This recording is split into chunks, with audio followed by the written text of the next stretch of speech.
Welcome to Thrive Conversations, where we dive deep into the real stories and insights that shape our mental health, resilience, and the journey towards a more fulfilling life.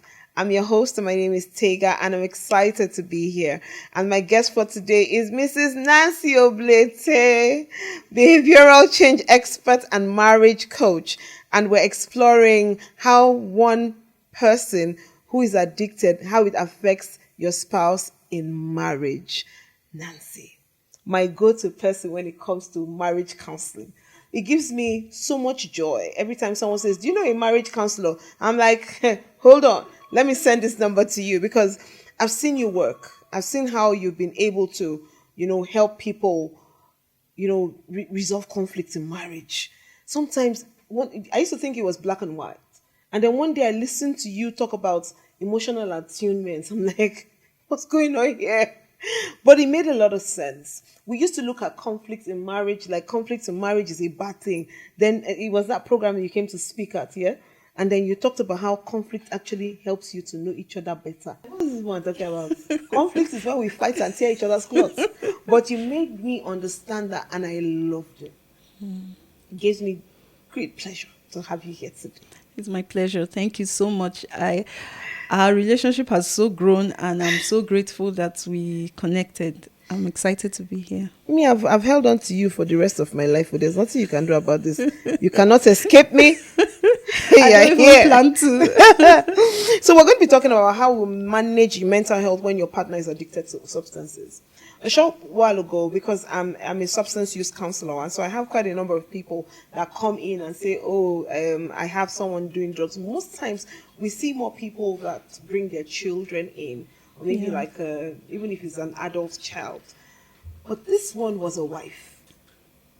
She had just had a set of twins, and so she was really very overwhelmed with taking care of them, and she had an older child. And then one day, the man had a job that takes him out of states constantly. And so, she's used to him traveling for long periods of time and returning. And then one time, she didn't hear from him for a while. She just thought, okay, maybe he's offshore. He'll call me when he comes back. But he didn't call. Only for a set of people to show up at their house and say the house has been sold. Wow. And that they're giving her, the time for her to move out has elapsed, that the person who sold the house knew they were meant to move out at such and such time. She had 1 week. And she was in shock because she was dealing with infant twins. And you know how postpartum matters are. She was a wreck, a complete wreck. When they showed her everything, his signature, everything. He had sold the house. And not sold the house because he was broke, but sold the house because he was addicted to substances. And so he needed to, fund his behavior. Yeah. How would a person like that be able to function, really? Her mental health was seriously affected. So how does it affect a person's mental health? Because some people were saying, what's there? Carry your load, go back to your mother's house. Is it really that simple? When you say that, I usually call those kind of advices social media advice, because you are detached from the experience. You are not there. You don't know the complexity that comes with this. So it's easy to just dish out those kind of advice, go back and all. What about the children? What does she tell the children about their parents? What about her image of how a family should be that has been shattered all of a sudden? Are you also considering that there are financial implications to raising kids? Is she prepared for that and all? So when it comes to substance abuse, having a spouse who uses substance, there's a lot that the other person needs to do. First of all, educating themselves about what the addiction is, because a lot of people are largely ignorant. They just know that their spouse is addicted. Oh, he's addicted. He drinks alcohol uncontrollably. I've spoken to him several times and he has refused to stop. Because we don't even understand, first of all, that addiction is an ailment. People often may start by choice, but once they get addicted, they are hooked by force. They no longer have control. They no longer have willpower to pull them out. So they now are dependent on that drug. In fact, the drug is now the master, not them anymore. I love it. Just go ahead. That thing you said, the drug has now become the The master. master, yeah. So because of that, you cannot rationalize situations with them. You have to understand, first of all, you have to understand what addiction is, what this peculiar addiction that your spouse is experiencing is, and their triggers. What are their triggers? What um makes them more susceptible to going in to take these drugs and all? Because when you have education, when you have knowledge, you have power. So true. And then a lot of people assume that, oh, okay, he's addicted, but it's not so bad. So we can leave some things in their care. We can leave finance in their care. When you have a spouse who is addicted, there are a lot of things you cannot just leave to chance. You have to regularly check what's happening with your financing as a family. Are you putting monies together? Sometimes it's not even a wise thing to do when your spouse is addicted, because they do not have control as to how much money they spend, Even if they want to. even if they want to. So you want to begin to be part of the financial planning of your home and execution of financial details.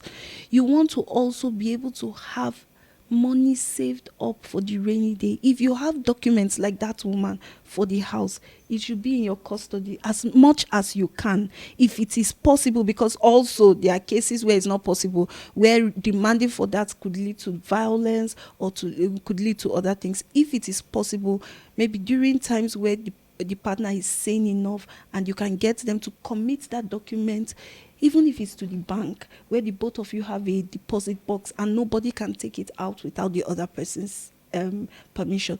Because as you deal with addiction, remember it's a sickness, but remember that this also affects other things. You have to be able to protect yourself, protect your children from other aspects of this of the impact of this addiction.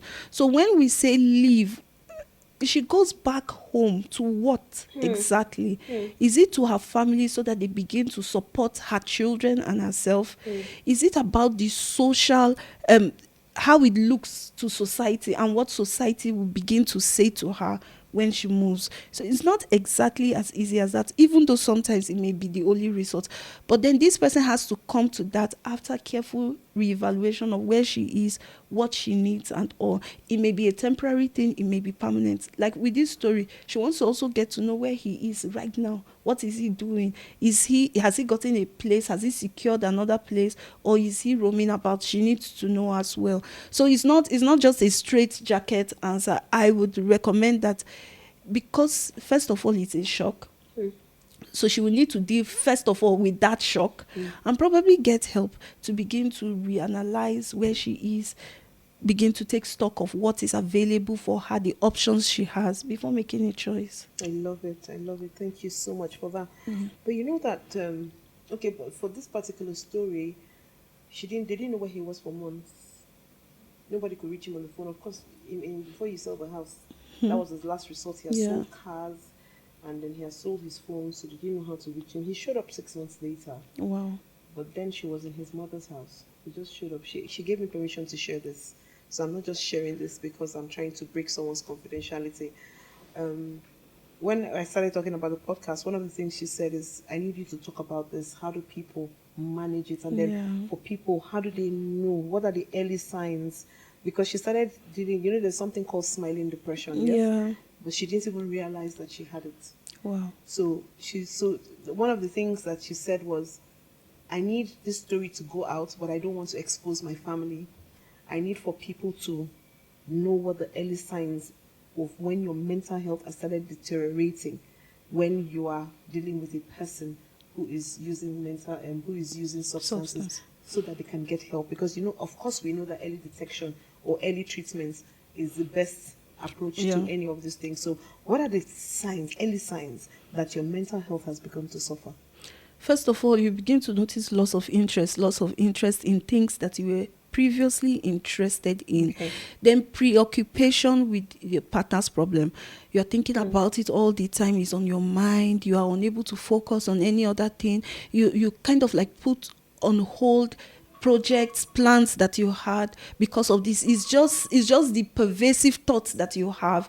So preoccupation is one of the things. Anxiety, worry about tomorrow, uncertainty about what's going to happen with the family and all. Now, anxiety is different from planning because you would need to plan for the future. But when you are overcome by worry that you are not even effectively planning, then it's anxiety, and that is a sign that this is already beginning to affect your mental health. Another thing is isolation, pulling yourself out of circulation from friends, from colleagues. You don't want to share your story with anybody. So because of that, you tend to want to hide completely, not interact with other people. It's another sign that this may be affecting you just beyond being a partner or a spouse to someone addicted.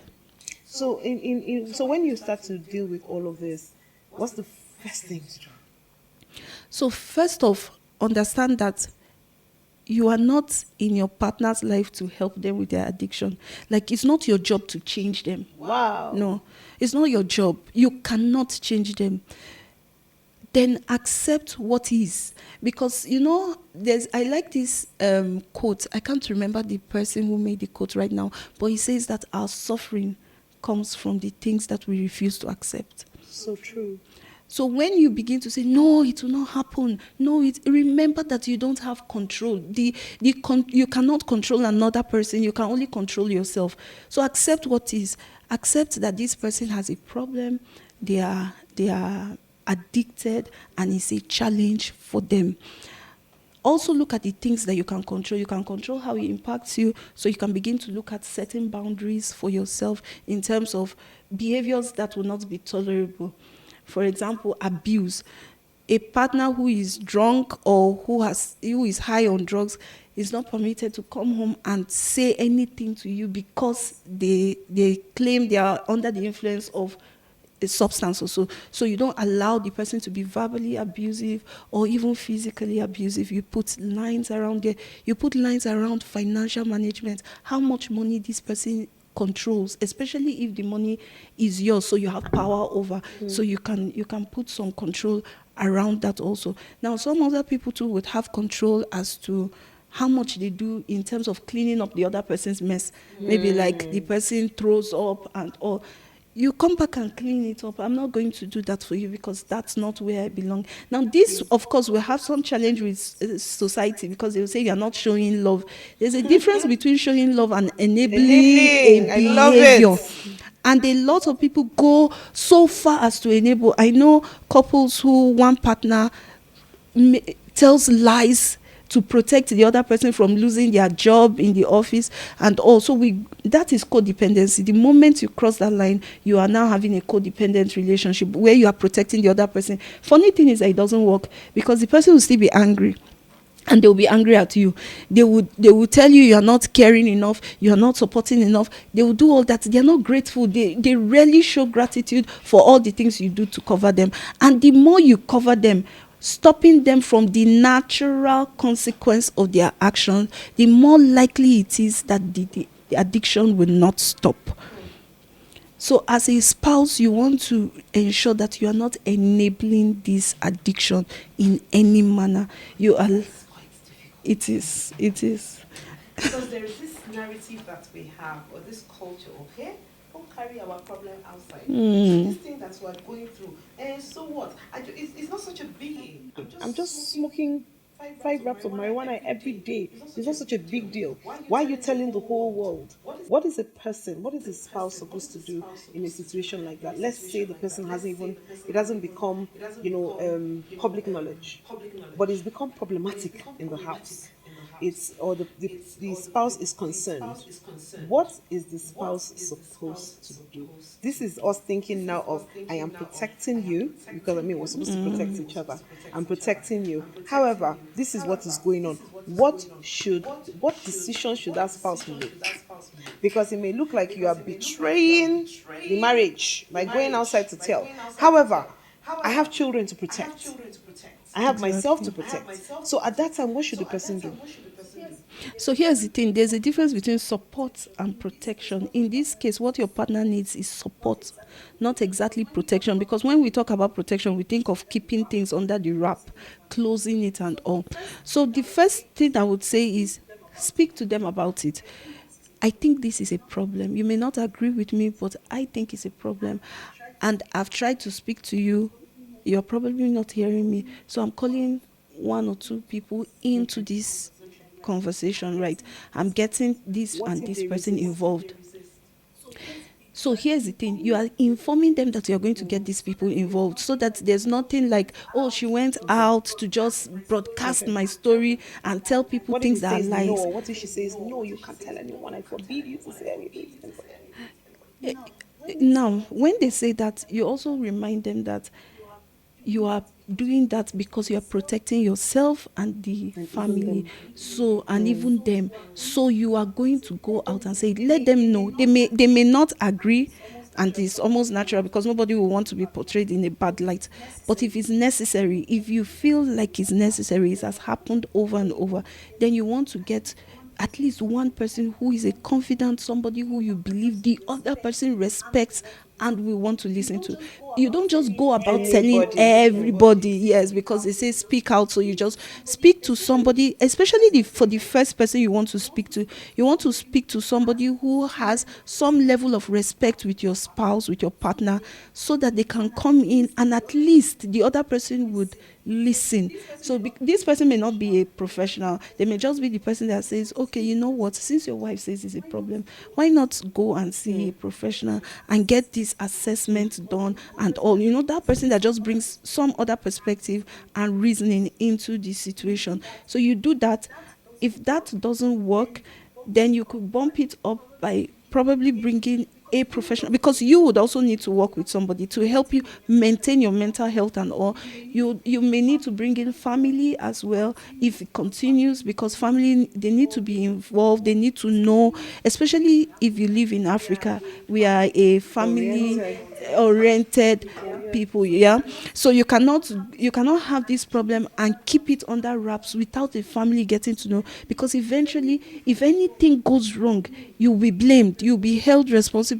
It will be like, but you knew and you didn't do anything about it. Did you tell us? Did you do that? So you want to get them involved. If you calling in one person is not working, you've tried what you can do on your own, then you need to get family involved, so that at least they are in the know, even if they are not able to help with the problem and all, but they know that this problem exists, rather than keeping quiet and holding in everything.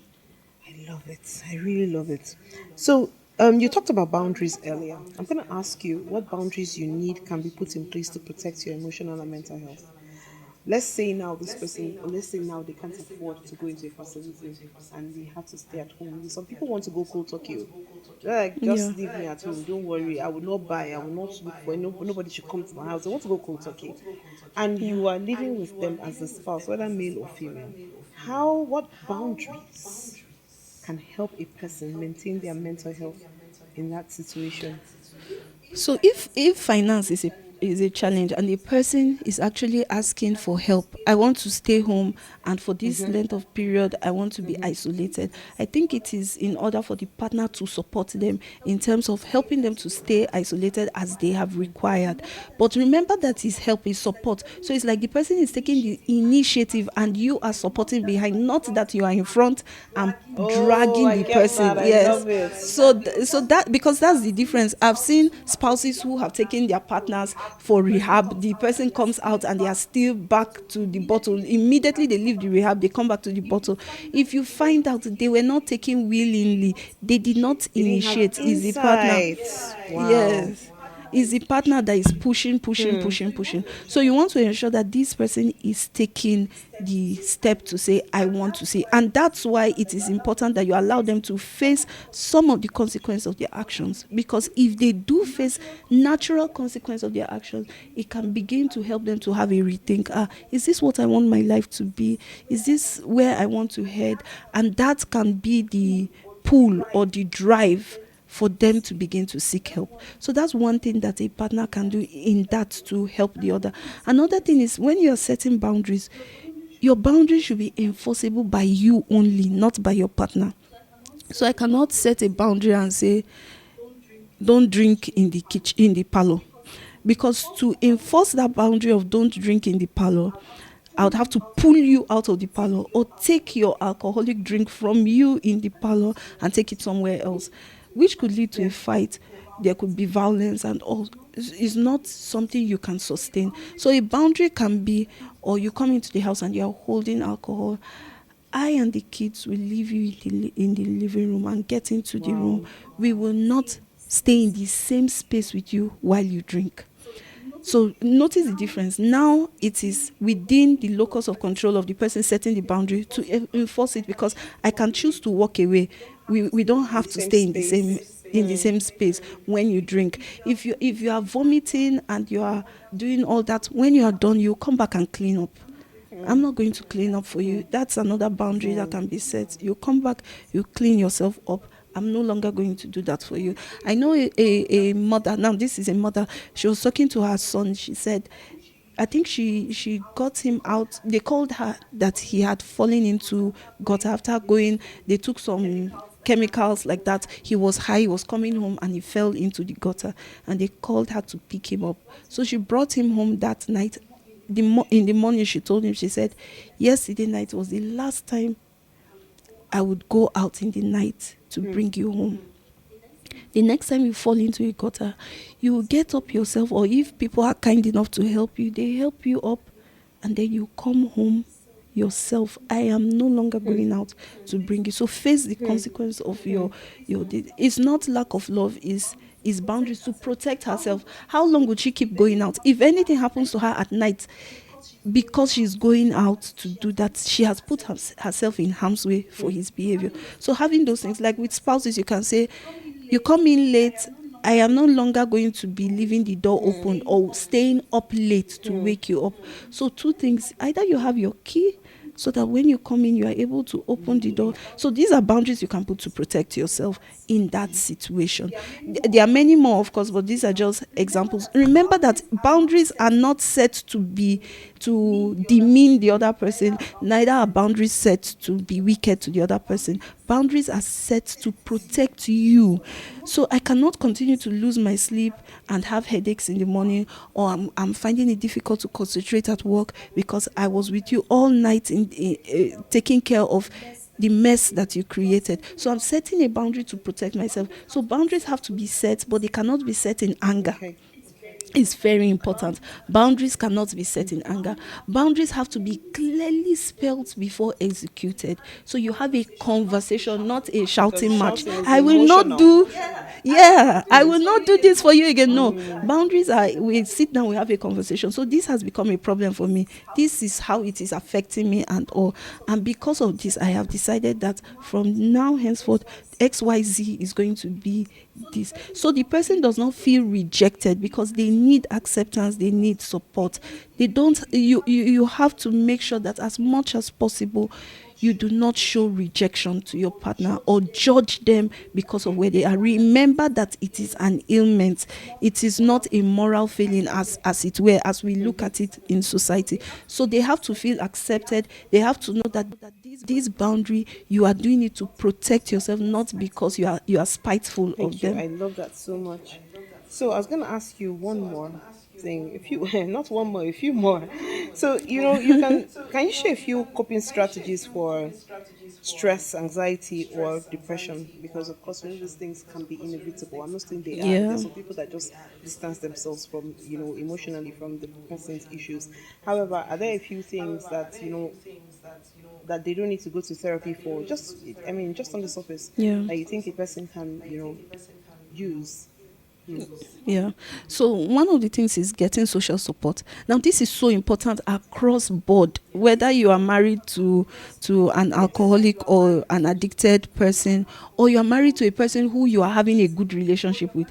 Have other people outside your partner that is your social network, that you connect with, you have conversations with, and all. There is me, there is you, there is we. Very important. Yeah, and then a lot of people lose their me in the process. They only focus on you and we. Yeah, no, and it's not healthy at all. This is one of the reasons why marriages are even being stressed, even beyond what they should be, because we have taken what a whole village used to provide for And put our on one forefathers, person. yes, and demand it from one person. Hi. So you want to have social support.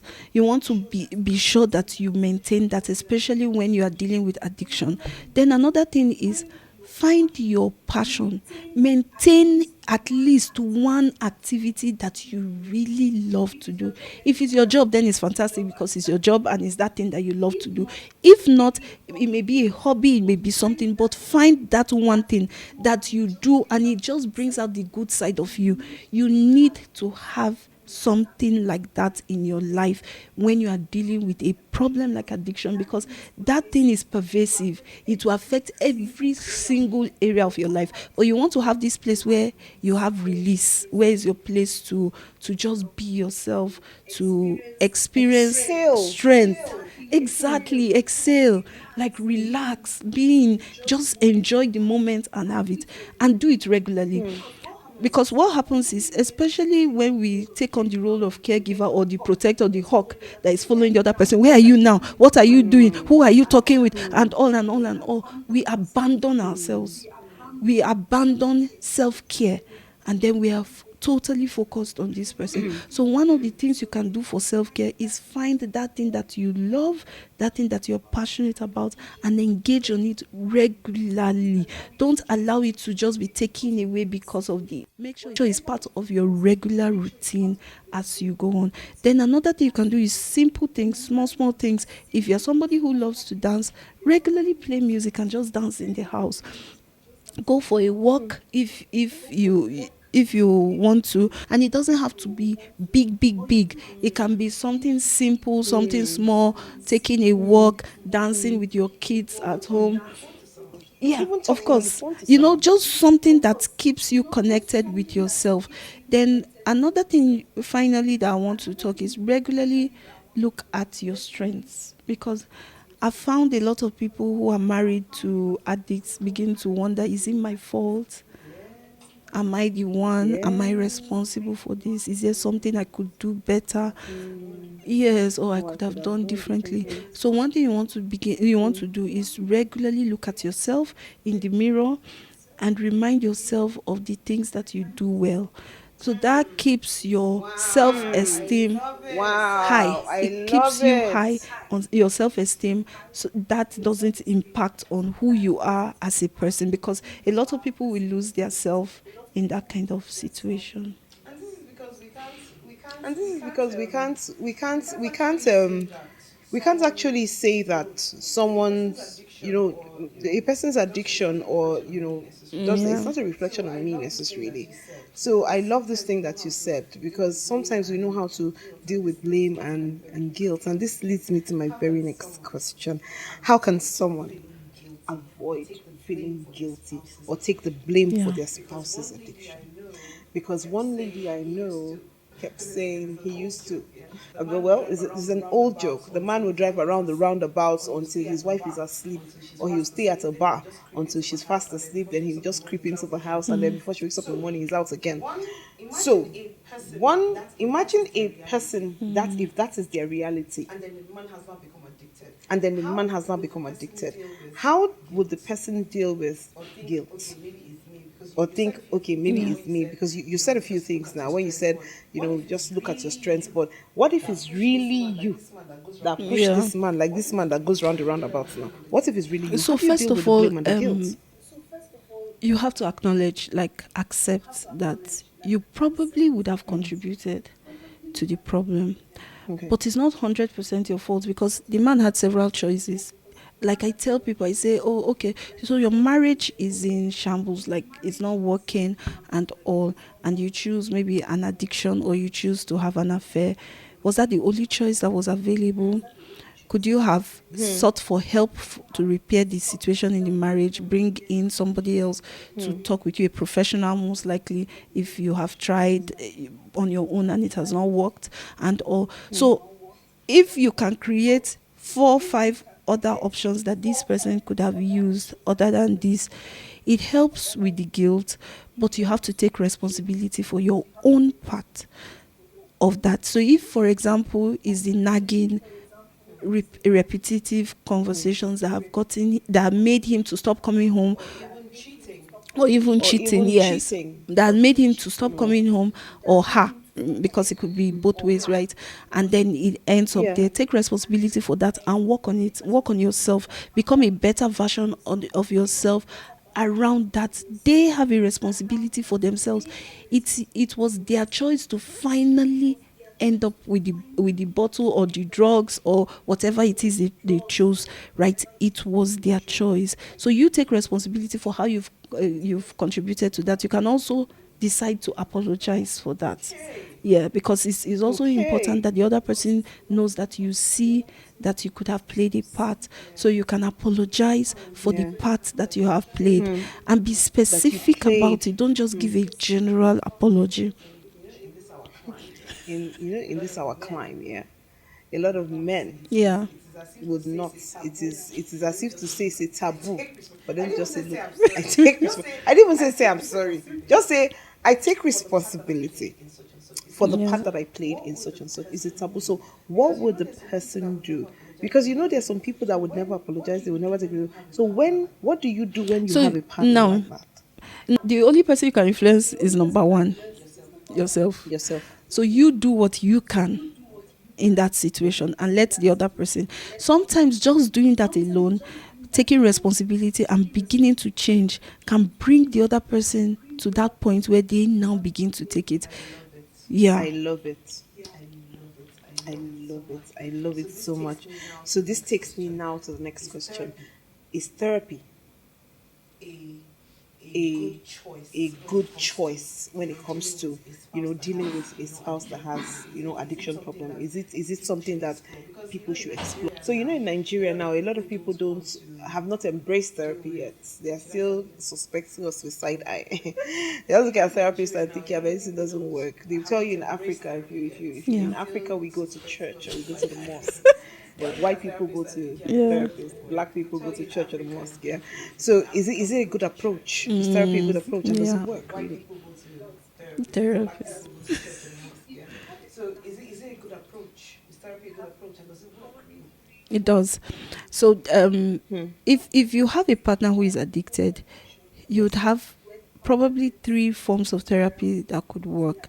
Now, first off is the therapy for the addiction, where the partner gets into therapy because they are taking responsibility and they are willing to change.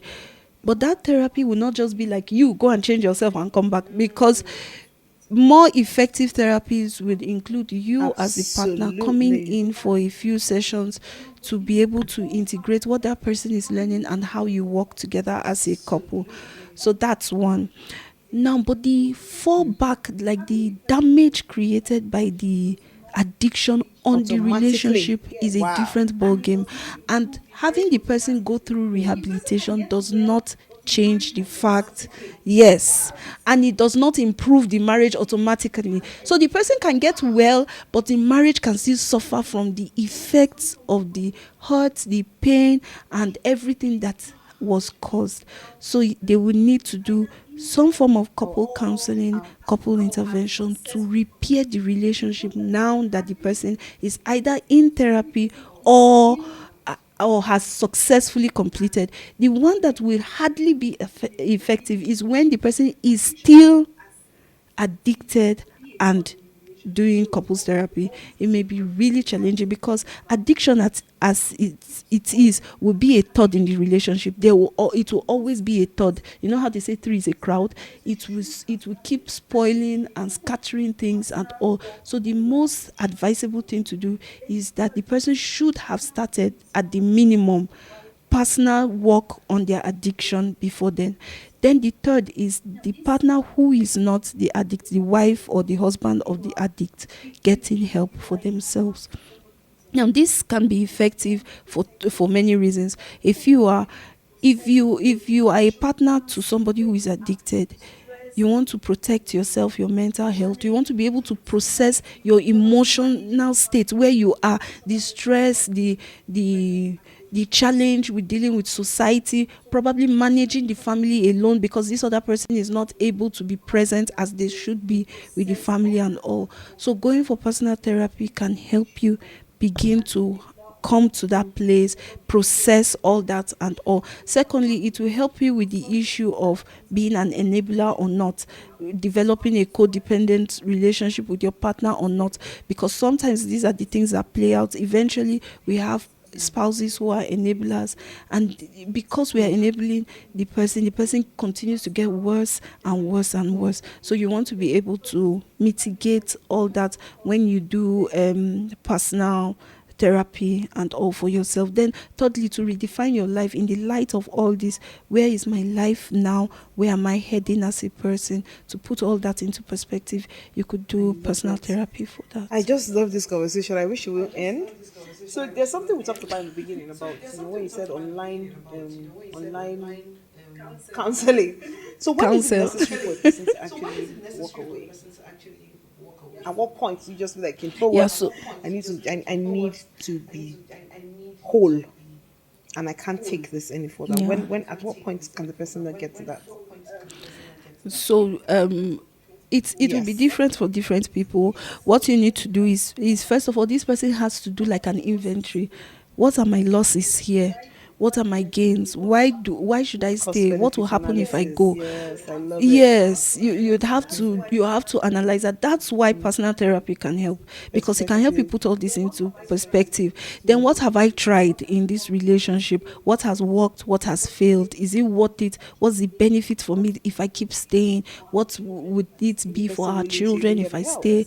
Yes, is the person willing to get help? Is there hope? Is there a future here for me, for our kids, for this relationship, or even for the partner as well? So by the time you have somebody who you are able to sit and process this with and all, you would have your answers. No therapist legally should tell you what to do. You'll be able to look at it and say, oh, this is what I want to do. I no longer want to stay here, or I think that I want to stay and weather this together Because with my most partner. people tell you, no, just tell me what to do. I can't even think. I can't process. Just tell me. Should I Yeah. just go? You So don't So that's why that's you why need a you need to declutter. tell You you. don't need somebody to tell you. You need somebody to help you process what's all. I love it. Yes, It was yeah. such a wholesome, robust conversation that we held. I just want to say thank you. Thank you for copying. So this My 2025, pleasure. it's a year where I know a lot of people have programs that they are going to be doing. So I'd like for you to just let us know what your Yeah. social media handles are, so that if anybody needs marriage counseling, please find her. Find her. She's my go-to person when it comes to marriage counseling. So any programs you have, any resources, and your social media handles, please just let us know. Okay, so my social media handles, first off, is Panaceaville. Panaceaville is our organization. So Panaceaville on YouTube, on TikTok, I love it. everywhere we are Panaceaville. I That think is it's only cute. on Facebook is Okay, one one panacea real. Panaceaville. Yes, we have a page. There is one Panaceaville. We also have a group, Marriage Panacea. That's the group. Then my name is Nancy Oblete. On Facebook is Nancy Cabo Oblete, but every other place is Nancy Oblete. So you find me on LinkedIn, I'm on Instagram, and then on Facebook and X. You find me Nancy Oblete. The Oblete. It will I'm be in sure the it comment will be section placed so you when can. you're Yeah. scrolling through, you'll see that description box actually. Sorry. Yeah. So for events, for programs, we do intervention. That's for couples who are finding it difficult to agree, who have hit a Wow. bump and they are unable to move. So we have intervention for them. They first of all come in, we do the assessment, and after the assessment, we decide on how to proceed with the intervention. The intervention sometimes is 10 weeks, sometimes it's 20 weeks, Okay. depending on the issues that they have. And then we also have premarital counseling that we do. We have an online version of it where people can just go take in the course and all. Although usually would say do it in combination with actually having our physical presence, because there's so much you can learn on your own as against having an experienced eyes who is able to say, oh, this I think that this should be talked about, or this is a challenge. And also, we do that. There are many options, and we have a lot of flexibility around it. We can do a marathon, we can do a 6-week program. It just depends on what is workable for the couple that are coming. Then we have group coaching. Now, group coaching is something we are introducing into our package.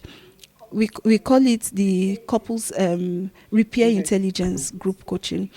Yeah, it's for people to manage conflicts. Couples who are in conflict, most of the time people think that, oh, couples problem should be private, you should not have another person intervene or know about it. But I've come to find out that when you're in a group and all of you are working through challenges, like maybe all of you are having several different conflicts, but you are in a group working through them, there's this thing of, oh, it's not only Common me. humanity. Oh, so the other person is Yes. so, yeah. So that normalization alone Easier. You makes just it feel some form easier of for you to relief. go. Yes, exactly. Then another thing for me is that many people who are intentional about their marriage are often isolated. They walk through that alone.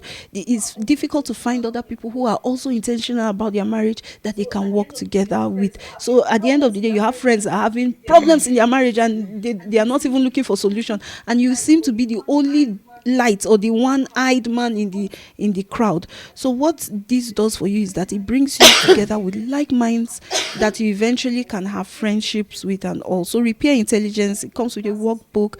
There are classes we hold and all. You can also be part of it. The links will be there on how to get into these programs I as love we it. move The into one the I new love the year. most is that premarital counseling. When I was doing premarital counseling, my husband was not in the country. I did mine in one place, he did his own somewhere else. It's by the grace of God that we have not killed each other. Not because we're always at loggerheads, but because there are some things that are very important that you need to know. Now I know, this is 12 years later. If I had my way, we would have done it before. And I always say, we know we go to church to do all of those things. However, it's a group session that is had in churches. If you take the time, you should be intentional about your marriage.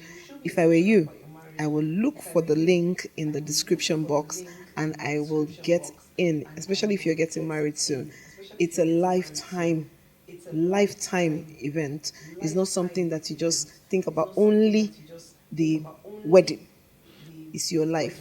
And Yeah. when people realize that the kind of children that they will have is very important when you are marrying someone, you will be more intentional about the person that you marry. So it's such an honor to have you today. We just want to say thank you. It's a Thank you. token from us, and we just want to say, so you don't forget that you came on this show. Please just accept this from us, Yeah. and we're grateful to have you Thank here. you And so I'm so much. sure that I will have you here again and again. If you have any last words, you can just share them with us. Thank you so much, Tega. This is lovely. I love it. Thank you for having me on the show. And to everyone listening, I just want to say that make the most of your life. Make your life count in every area. You are what you are beautiful. You were created by somebody who was careful, who went the length to ensure that you were created beautifully. So take care of that beauty that has been entrusted into you. It may be intellectually, it may be financially, it may be in your mental health, in your physical health, every aspect of your life. Thank you for joining me on this episode of Thrive Conversations. I hope today's conversation has inspired you to see these topics in a new light. Every step that we take to better understand ourselves and support one another is a step towards a healthier, more passionate world. If you found value in today's conversation, I'd love for you to subscribe. I'd love for you to share this episode with your friends and your family and be part of the movement to normalize these important discussions. Here on Thrive Conversations, we are all about empowering growth and resilience, and I'm super grateful to have you as a part of this community. This episode was sponsored by Imose Pillows and Otesam Press. Do you have a story you would like to share? Would you like to feature on one of our episodes? Send a DM on the email address or the phone number in the description box. One last thing. Tell a friend to tell a friend to tell another friend to like, share, and subscribe so we can demystify mental health so everyone knows it is a conversation that is worth having. Until next time, Remember that every conversation, no matter how difficult, brings us closer to understanding, healing, and thriving. Stay well and let's keep thriving together. And do not forget, never forget, that there is no health without mental health. Thank you.